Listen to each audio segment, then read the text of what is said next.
రేవంత్ సర్కార్ రెవెన్యూ వ్యవస్థను భ్రష్టు పట్టిస్తోందని మాజీ మంత్రి హరీష్ రావు ఆరోపించారు. సిద్దిపేట అర్బన్ ఎంఆర్ఓ కార్యాలయాన్ని ఆకస్మికంగా సందర్శించారు.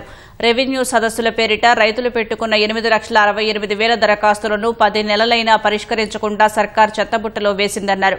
హైకోర్టు మొట్టికాయలు వేస్తున్న నిషేధిత భూముల జాబితాను ఆన్లైన్లో పెట్టకుండా 1 కోటి ఎకరాలకు పెంచేసి కాంగ్రెస్ నేతలు రియల్ దందా చేస్తున్నారని ఆరోపించారు. రెవెన్యూ మంత్రి కుమారుడే భూ కబ్జాలకు పాల్పడుతుంటే అతనిపై కేసులు పెట్టాల్సింది పోయి భూమిని కాపాడిన సీఐని బదిలీ చేయడం ప్రభుత్వ దిగజారుడుతనానికి నిదర్శనమన్నారు. ప్రతిపక్షంలో ఉన్నప్పుడు ఎల్ఆర్ఎస్ ఉచితం అని గొంతు చించుకున్న కాంగ్రెస్ నేతలు ఇప్పుడు అధికారంలోకి వచ్చాక ప్రజల ముక్కుపిండి వసూలు చేస్తున్నారన్నారు. ఎందుకు నిషేధిత భూములు పబ్లిక్ బహిరంగపరచలేరు? పబ్లిక్ డొమైన్ లో ఎందుకు పెట్టడం లేదు?